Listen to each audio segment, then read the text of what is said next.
Okay, what's going on, everybody? My name is Mangg. Welcome back to Hanging with Mangg. Today, if it's not quite obvious enough, we are playing Final Fantasy VII Remake, which I am enjoying quite a bit. I'll tell you what. I'm a decent number of parts into that Let's Play, so that'll be going on for quite a while, of course. Whether that pleases you or displeases you, it makes no difference. And what a crazy Easter. You know, it wasn't that long ago that the plan was to go to a big Easter party at my parents' house. The whole family just like normal, and then the next day we'd be heading out to Japan. And now it was just me and my parents having a dinner and playing some board games, and then tomorrow it's business as usual. Weird, wild stuff. Definitely a year to remember. And I'm glad that it's an easy year to remember. You know, it's not like 2017 or something. Like, I don't know anything that happened in 2017. But 2020, that's a nice round number. I'll remember that.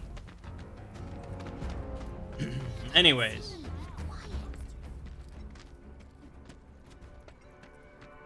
We got things to chat about, so let's get to it.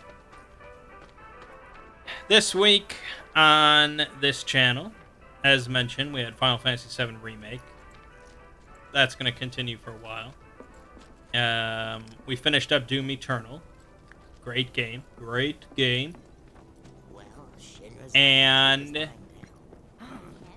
we also have Metroid Prime 3, which will be done...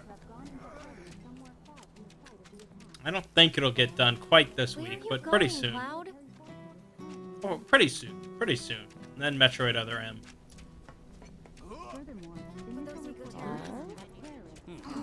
And looking at the video game release schedule for the coming months, I don't know, man. It looks a little sparse compared to what it once was. Hey, any marks around? It looks sparse. We'll find stuff to play, as we always do. There's a lot of games in the world. Many, many games that I have not played.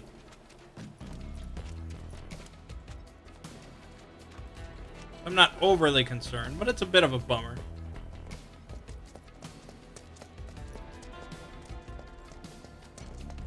Especially Last of Us 2. That hurts the most.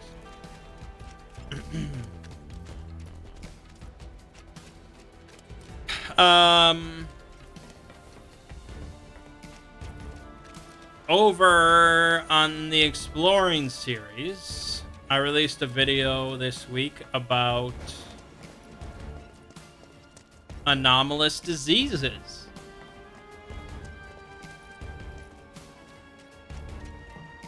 Which, of course, was marked as not suitable for most advertisers. It wasn't that 0 ads ran on that video. It wasn't 0. But it was a far cry from from normal. So far, total, for that video, which is sitting at around 93,000 views or so. 94,000. I have earned $86.50. Now, that's not nothing. And there are plenty of people that would love to release a video and get $86.50. But for 94,000 views, that's a little low. It'd be a little tough for me to make a living on that. Try to stay behind me. That way I can cover your back. And I think it's either the fact Moving that I had the word disease in the title, and that's just an immediate red flag right now. That could be it. But also it could be the fact that I didn't mark any of their, like, potential problem topics, things, like, concerns. You know, I mentioned they have you go down the list of, like, violence and profanity and nudity and harmful situations and drugs. And I had picked nothing. Because I was like, you know, it seemed all sort of like, not really. It's not like I'm not showing a corpse hanging in the woods somewhere. But that might have been like, oh, he put nothing? Let's see about this. Whereas the last two videos that I've uploaded now, I've just picked mild violence. Because it's SCP or D&D. D&D especially, I was like, okay, it's got mild violence. I'm talking about people dissolving in acid. That seems mild. So for those both, I picked mild violence, and it immediately just says, like, hey, your video, if this is all it has, it's safe. You're good. And I was like, all right, that's all it's got. It's good. And there's no manual review. And it just goes through and it stays green and you're golden. So I feel like I'll just keep doing that. I mean, I don't know if that's like a loophole or something, but I feel like that's just a baseline. We don't want to trigger any manual reviews, so just say it's got mild violence.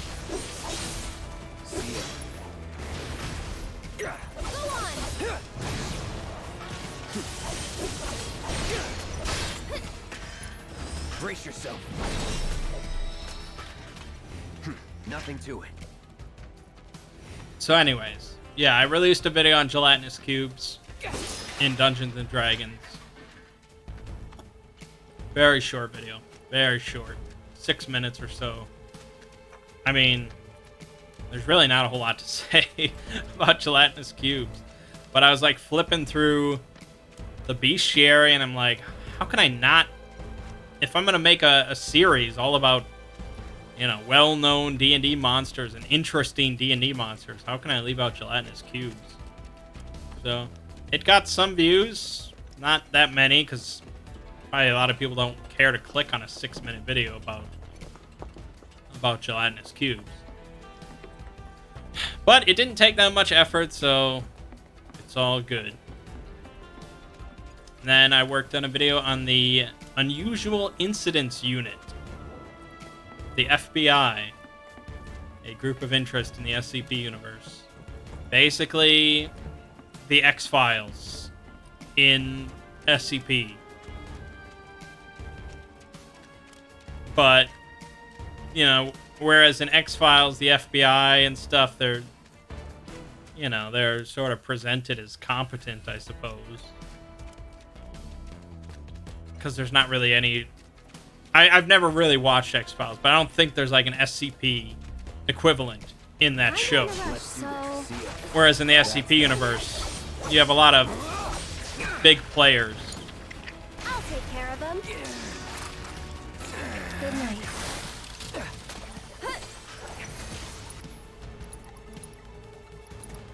Mind backing off a bit? That wasn't so bad. So, I explain in the video that they're sort of seen as jokes, and often they're presented as incompetent. But I actually ended up picking SCPs that showed them as not really that incompetent, just sort of out of their league.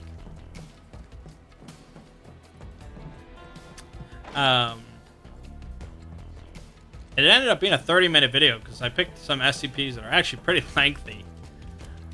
And so what ended up happening is it sort of feels like it's a good video. And it's a 30-minute video. Plenty of people are going to like it, I'm sure. There's some interesting stuff in there. But I don't know if it really showcases the UIU and how they operate and, you know, what they're like. It just sort of... It's almost like 4 random SCPs that happen to mention the UIU in different capacities. Like, basically, if you took each of these SCPs, and instead of the UIU, you just replaced it with the SCP Foundation, you basically have the same SCPs. You know, they wouldn't really change much. So, it's not really a great summarization. It's not a great presentation of the Unusual Incident Unit, but I don't know if that necessarily makes it a bad video.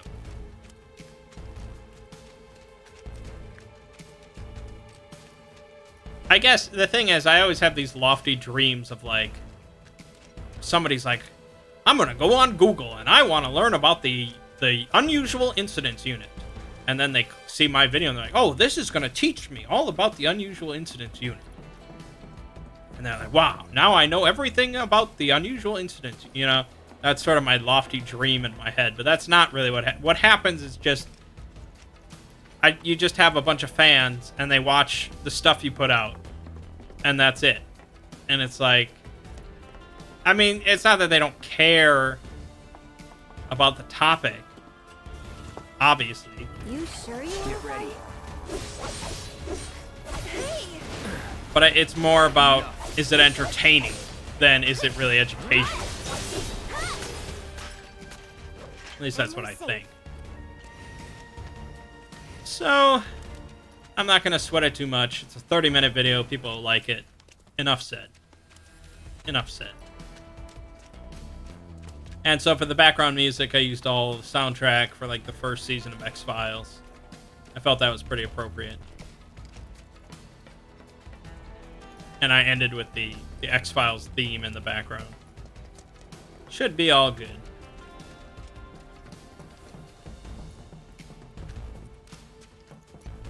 Okay then. Here we go. That's that. Go on. Next week, I think I'm working on 4. Is it 4? No, maybe it's not. Oh, maybe it is 4444. It's an SCP about this lookout tower in, like, a national park. And the tower basically, like, continually extends upwards. And as you enter the anomaly, it's like the national park is, like, completely like a scorched wasteland and stuff. It's basically another weird SCP with exploration logs. The interesting thing is, it was originally written. And then I guess, like, the person that wrote it didn't care for it or something like that, and they wanted to delete it. And so someone else came in and rewrote it. And then, like, a lot of people just shat on the rewrite. And so finally they decided to revert it to the original. Easy. And so I actually held off on doing it because I didn't care for the rewrite either. And I could have done just a video on the original. But I don't want to do a video on a topic that isn't, like, people can't, you know. People would be like, hey, this isn't the SCP or talk. What is happening? I didn't want to have any of that confusion. But now that it's back to the original, I'm going to do it.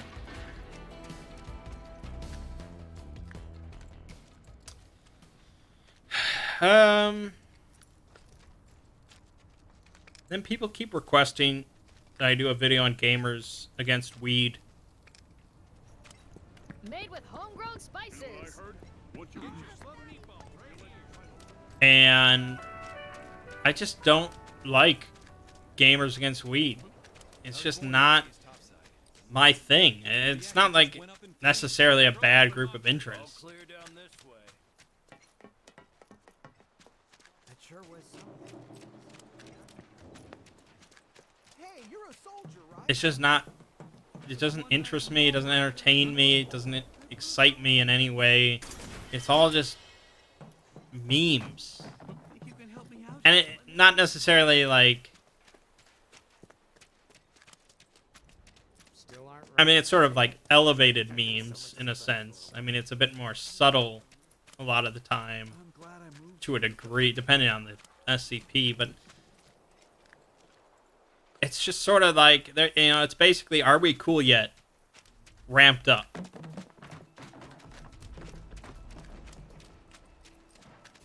I feel like if you don't like Are We Cool Yet, you're never going to like Gamers Against Weed.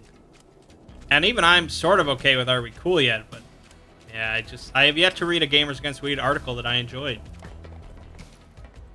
And it's, at the end of the day, it's my channel. I'm not going to bow to everybody's requests. So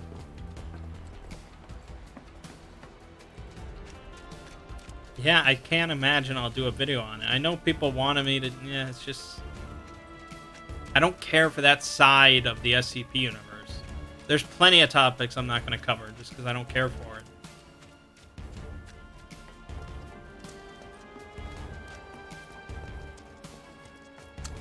Anyways. Moving on.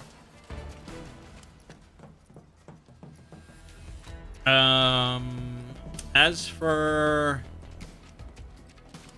board games, the only new board game I played this week was Legendary Encounters, an alien deck building game. I've had this for quite a while. I've never really gotten around to playing it until now. But it's a cooperative deck building game I can fight too, you know. set in the alien universe.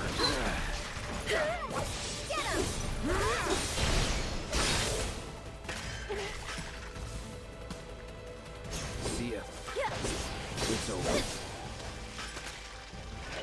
See you around. And it's very much like modeled after the films. You basically play through scenarios based on each of the films. And most of the cards are just characters from the films, and the artwork sort of depicts different scenes from the films. It's very, very, like, if you love the films, you're gonna get a kick out of it. And I do like the films, so it's cool. Films is a pretty pretentious word, I understand. I like them movies, boys. And so, it's very standard deck building stuff. You get a starting deck of basic money cards and basic attack cards, and you spend the money to get better cards to give you more money and more attack, and maybe do some other stuff. And you use it to kill aliens and complete objectives as you go through Try to the stay movies. behind me. That way I can cover your back.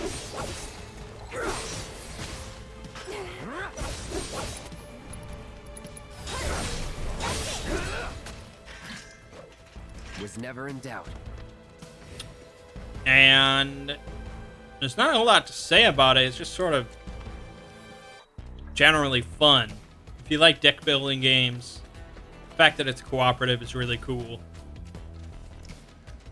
The only thing is, it's really difficult.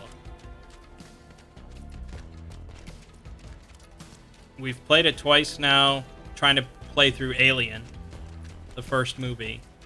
And both times we do pretty well up until, like, the third act, basically, when we have to fight the main xenomorph. And you have to basically, like, shove her out the airlock. And we get to that point, we just get overwhelmed. It, like, just stomped on. Because, it doesn't really follow the first movie. There's a lot of Leave aliens. this to me. You know, you're fighting a whole bunch of xenomorphs. It's just that the main xenomorph is the strongest one. And you have to specifically throw her out of the airlock. So, yeah, we just get swarmed with these really powerful aliens. And we just didn't build our decks well enough, or we got unlucky in certain ways. And both times we've just gotten stomped. But it's fun. I like it. The only thing I really don't like that much is all the setup and takedown. There's a lot of cards involved, and cards have to go in specific order, and the cards that you buy are all broken up into like a whole slew of different sets, and you gotta organize things. It's annoying. It's one of the reasons I You're dead. tend to dislike board games It's over. and card games. It's just Enough. That's that. the obnoxious setup and That takedown wasn't so time. bad. But other than that, we played some more Seven Wonders Duel. My mom has yet to win a game, but she really enjoys it. She lost by 1 point today. That bums her out. And man, my parents just freaking love Crokinole, man. Holy shit. Every single time I go to their house now, it's like, hey, let's play Crokinole. Let's play some Crokinole. And yeah, my dad is sort of a Crokinole savant. Little did he know throughout his life. But he's really unbeatable.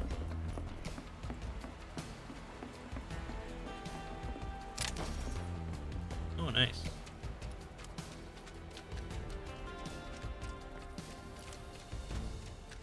And so my dad's really good. My mom's really bad, but she likes it.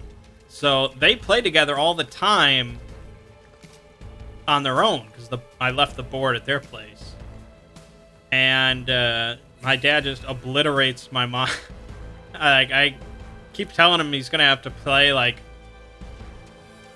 I don't know, with like a blindfold on, or using only his left hand, or I don't know. He needs some sort of handicap. But yeah, they both just love Crokinole. So I'm glad I picked up the board. It was a good choice. I'm still really looking forward to getting other people together after all this pandemic stuff and having a Crokinole tournament.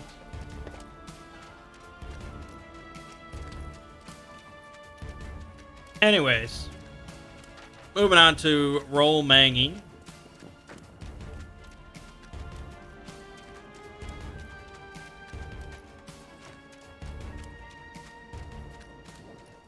This place takes getting used to. We had our second session of Guess I'm not working. Heresies Without Number. Our 40k game based in Stars Without Number. And last time we had just left this sort of medieval pleasure world. We had stolen some of their sacred water.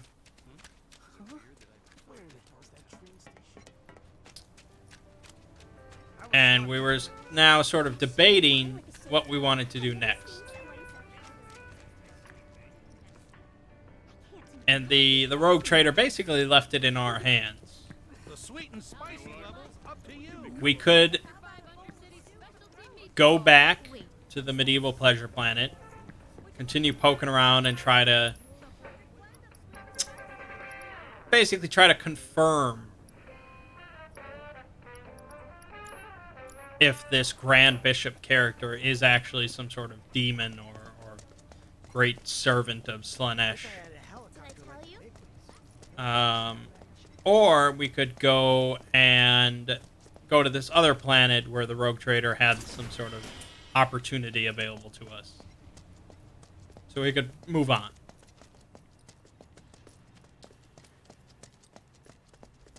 And we discussed it, and I just didn't feel comfortable going back to this Grand Bishop thing. Like, for one, we're already, like, known on this planet now. We stick out like a sore thumb. And if this Grand Bishop is some powerful demon, there's going to be other demons around, and I don't know. It just, we seemed really outgunned there, even though it was a medieval planet. There's only 3 of us, and we're not exactly space marines. So I wasn't crazy about it. I would go back if that's what the group decided. You know, I am sort of an inquisitor. I wouldn't mind confirming that there's some big demon stomping around here. But in the end, we decided to move on. So we went to some research station in the system. We handed off the chest of liquid for them to study.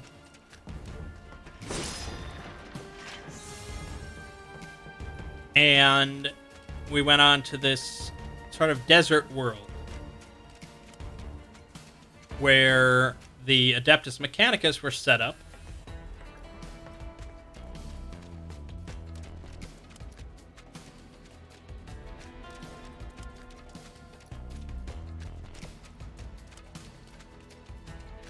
And after discussing it with Ziggy, we decided that the Adeptus Mechanicus were there to basically scope out this planet as a potential new Forge world. And so we were there because they had gone down deeper into this planet.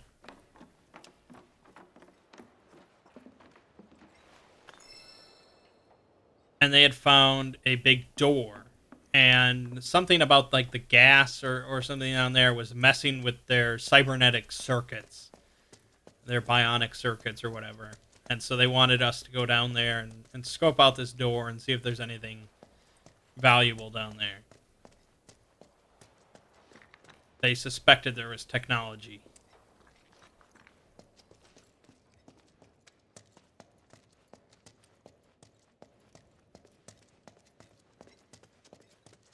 And I asked if it was Xenos technology.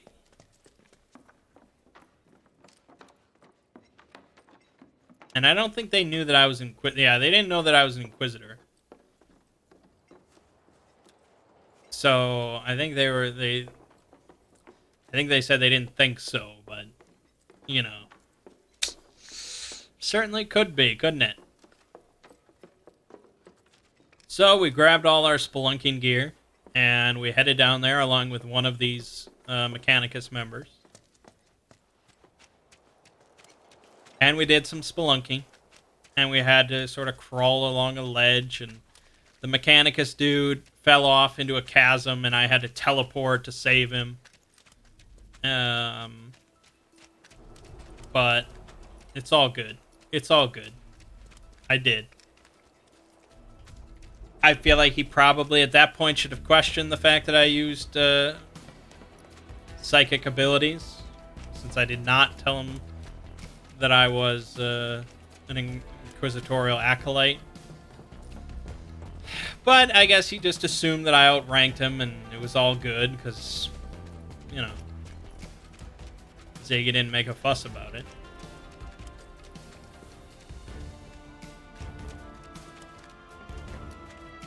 And so we get to this big door, and Ziggy shows us the symbol that's on the door, and I didn't recognize it. I probably should have, and I think if we had played this like 6 months ago or so, 8 months ago,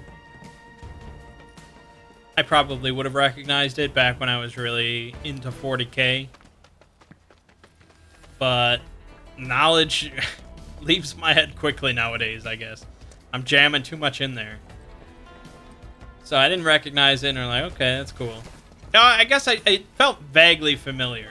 But I didn't mention, like, oh, does my character know what... I guess I don't know. I don't know. I guess I thought maybe he just found some random symbol on the internet. He did not, as it turned out. So we're here with this giant door. And there doesn't seem to be any, like, easy way to open it. So what ends up happening is basically we use our guns. Didn't have the staff, and they're not gonna to blast a small hole through the door, which takes a bit of effort. Thomas's gun actually gets destroyed in the process. And, but once we get a tiny hole through the door, I'm able to look through, and then I teleport to the other side of the door, where I find some computer control panel. And I just so happen to push the exact right button first try to open the door. Fantastic.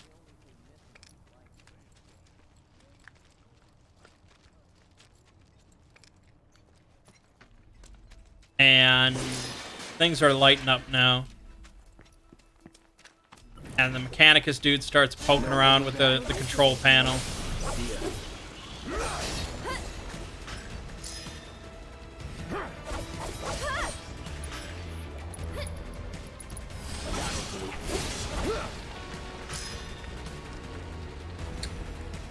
But there's a few other passageways.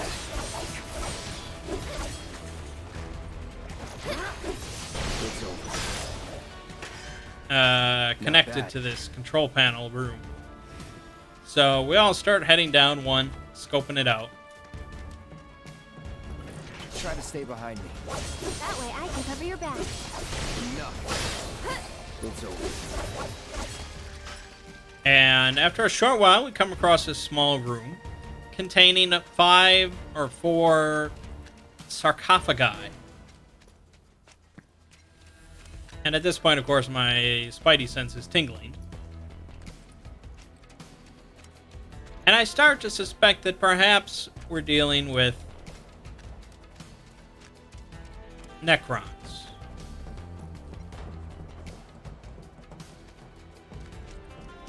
And truth be told, I probably should have just left immediately at that point. But I was like, I don't know, there's only 5 of them. You know, there's only 5 sarcophagi. There's only 2 other passageways. This doesn't seem like that big of a complex. You know, if this was a Necron tomb world, there'd be millions of you know, containers. There, you know, this would be a incredibly deep system down here. It just doesn't seem that big. So maybe it's just some weird ancient human.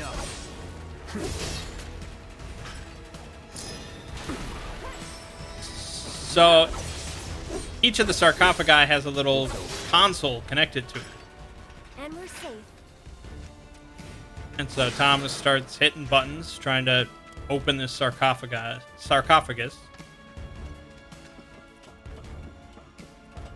And basically, like, this countdown appears. And I'm like, all right, you know, we got to know if this is a Necron or not. If it's not a Necron, all right, we're going to deal with them. If it is, we're going to blast it, and then we're just going to start fucking running.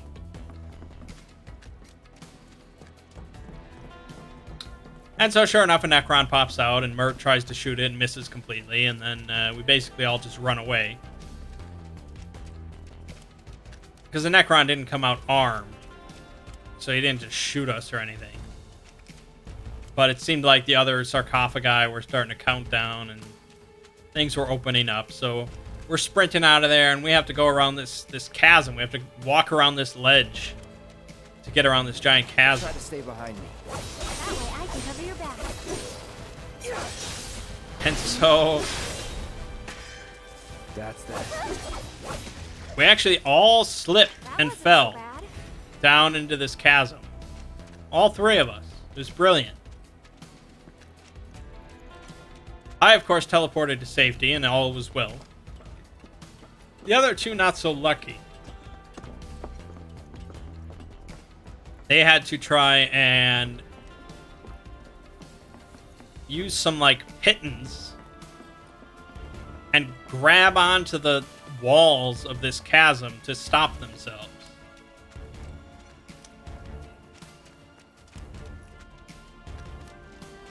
It seems... I don't know. I don't know if I've ever seen, like, a normal human do it in a movie. And so for me, that tells me it's probably pretty impossible to just, like, jam this little thing into a wall, a rock wall, and stop yourself. I mean, maybe it's possible. I don't know. I don't think it would be easy, and yet miraculously, both of them managed to do it. On the one hand, yeah, it's pretty unlikely. And it probably shouldn't really happen. But on the other hand, Ziggy's a pretty kind DM, and he doesn't want to just kill characters because they failed one role. And I understand that. But this is why I always try and play psychic or magic characters if possible. You know, I always like having solutions. I always like having solutions to problems. And I feel like if you're just playing a normal fighter or thief or something, you have way less solutions to problems. That's just how, you know, that's how I've felt for years now. And I felt like this was a perfect example. I was the only psychic character in our party. And I easily saved myself. Now it just so happens that they also saved themselves. Thanks to Ziggy's kindness. But I can't always count on that. And now I'm like still heading up on our normal route back to the top. So, do you think this... Whereas they are going through some like subtunnels deeper in the chasm. So who knows what exactly they'll encounter. Whereas I'm probably safely out of the way. Sure would love another one of your bouquets, Aaron. Hey, any more? And so that's where we ended. Sure hope not. I've been out here all night watching the fire. Somebody help me! And so I was like, you know, we got to get the fuck out of here. We got to immediately get to the ship, get to an astropath, you know, talk to my master inquisitor, talk to the Imperium, tell them there's a tomb world waking up in this system, you know, get the fucking fleet over here. Stat. Something. And I felt that this was an appropriate response to stumbling upon a Necron tomb world that's waking up, apparently. Now, on the one hand,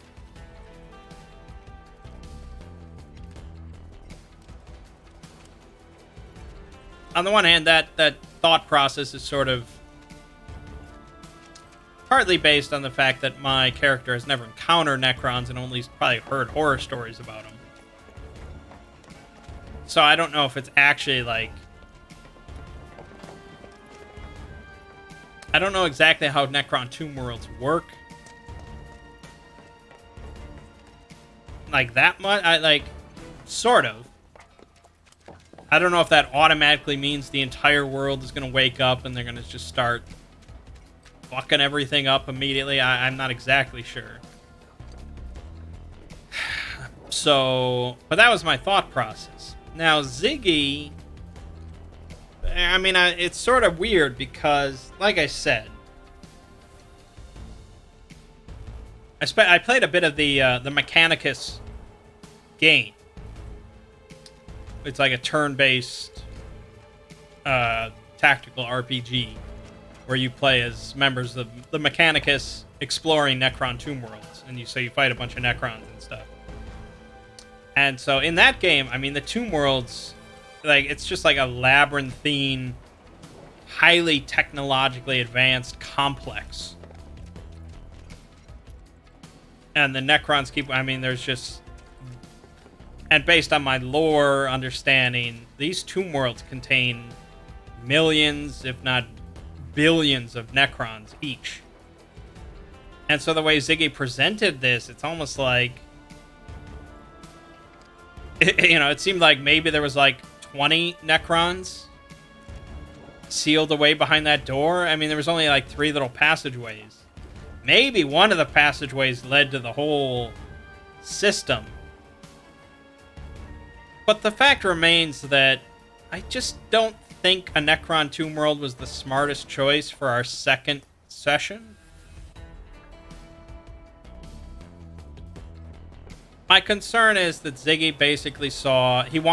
Ziggy basically wanted to include Necrons in a 40k game because he likes Necrons or whatever. He thought it would be cool. And then he saw that they sleep on these tomb worlds. And he probably read that, like, Adeptus Mechanicus often, like, try and search for, you know, Necron tomb worlds and stuff. He's like, okay, that sounds good. We'll throw them into a tomb world.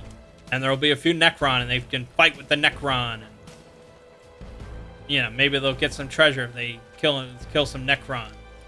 And it's like, it's just not how 40k works, as far as I'm concerned. 40k, by and large, is about the scale of conflict.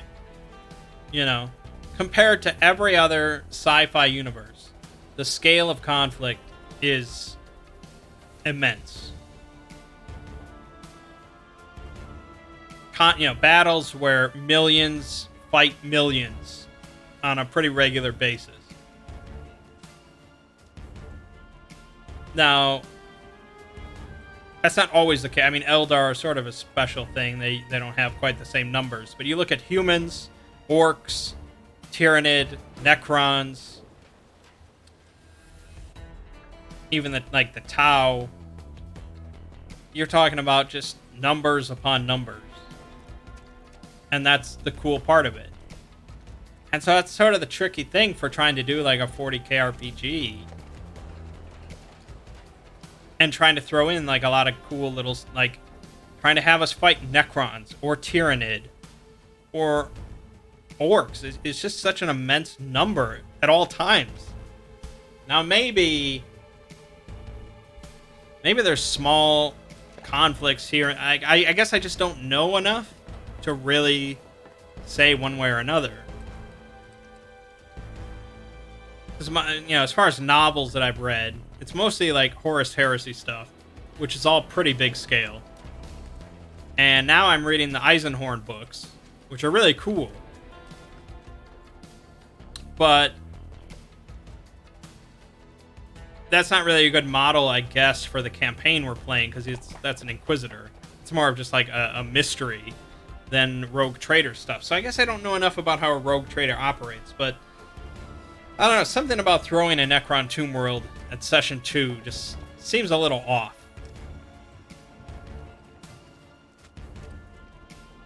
And that's my concern, is that Ziggy's going to just want to keep throwing all these things at us, and I'm going to blow it out of proportion because I'm going to assume that it's some massive level threat that we can't handle. Whereas he's trying to model it more off of like Dungeons and Dragons, where if you have a stout heart and you square your shoulders and face off against the threat, you'll come out on top. And it's like, I don't think so. You know? I feel like a Rogue Trader campaign, we should be doing a lot of diplomacy, skulking around, maybe doing some small conflicts if we're really certain of the number of enemies. But Necron Tomb World and some Grand Bishop Demon of Slaanesh, I don't know, it's hard to say. I like 40k a lot, but I wonder if this campaign's going to suffer a bit because Ziggy is not super knowledgeable. And I was surprised he agreed to do the campaign in the first place. Because if you're going to do something in an established setting, you have to have quite a bit of knowledge about that setting. Unless all of the players are equally as clueless. And unfortunately, I'm not. So I don't know. We're doing the third session tomorrow. We'll see how it goes. So like I said, I think it's really cool that we're playing 40k. I mean, that's great. I get to drop all sorts of tidbits of knowledge and trivia on them, and it's a great setting. But that doesn't mean you can just do whatever the hell you want. Anyways, I guess that'll about do us. So check out the UIU video tomorrow. 30 minutes of random SCPs. We got more Final Fantasy VII Remake and more Metroid Prime 3 this week. Also, Lego and I did record a new episode of Two Brothers Play. I think that'll be dropping tonight. We started to play Resident Evil 6 co-op. A surprising choice, I know. But we had a fun time with it. Hopefully it should be a good little co-op Let's Play. Alright, my name is Mangg. This has been Hanging with Mangg. See you fine folks next week.